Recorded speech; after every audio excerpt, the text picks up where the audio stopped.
महाराष्ट्राच्या तिजोरीमध्ये सध्या खडखडाट आहे। राज्याची आर्थिक स्थिती अडचणीची आहे, पण राज्य दिवाळखोरीकडे चाललेलं नाही असं ऐन अधिवेशनाच्या पूर्वसंध्येला मुख्यमंत्र्यांना पत्रकारांना सांगावं लागलं। अर्थमंत्री तर जाहीरपणे सांगतायत सध्या सगळी सोंग आणता येतात, पण पैशाचं सोंग आणता येत नाही। राज्यावरचा कर्जाचा बोजा आता जवळपास 9.5 लाख कोटींवर पोहोचलाय। राज्य इतक्या कठीण परिस्थितीमधून जात असताना आपले अनेक नेते आणि मंत्री काय करतात? उधळपट्टी।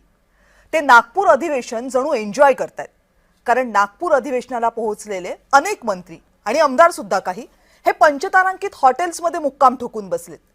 आता मंत्र्यांनी किंवा आमदारांनी हॉटेलमध्ये मुक्काम केला तर त्याबाबत इतरांनी तक्रार कशाला करावी?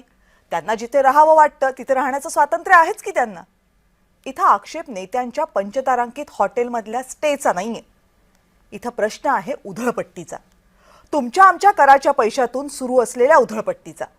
अधिवेशनासाठी जे आमदार जे मंत्री नागपूरमध्ये येतात त्यांच्या राहण्यासाठी नागपूरमध्ये एक स्वतंत्र व्यवस्था तयार आहे। बंगले आहेत, आमदार निवासस्थान आहे। 8 दिवसांच्या अधिवेशनासाठी वर्षभर ते बंगले आणि रूम्स व्यवस्थित देखभाल केले जातात। करोडो रुपये त्यावर खर्च होतात आणि जेव्हा हे मंत्री आणि आमदार अधिवेशनाला पोहोचतात तेव्हा ते सरळ पंचतारांकित हॉटेल्सची वाट धरतात।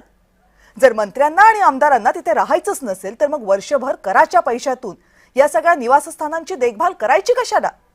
ज्या राज्यामधल्या कितीतरी शाळा आज गळक्या छपराखाली भरतात, ज्या राज्यामध्ये हजारो हॉस्पिटल्स दुरुस्तीसाठी निधीची वर्षानुवर्ष वाट पाहत राहतात, ज्या राज्यामध्ये डोक्यावरचं एक हक्काचं छप्पर बनवायला अवघं आयुष्य खर्ची पडतं, ज्या राज्यामध्ये एक पूर हजारो संसारांची चिखलमाती करतो, त्याच राज्याचं नेतृत्व करणारे नेते ही अशी उधळपट्टी करू कशी शकतात?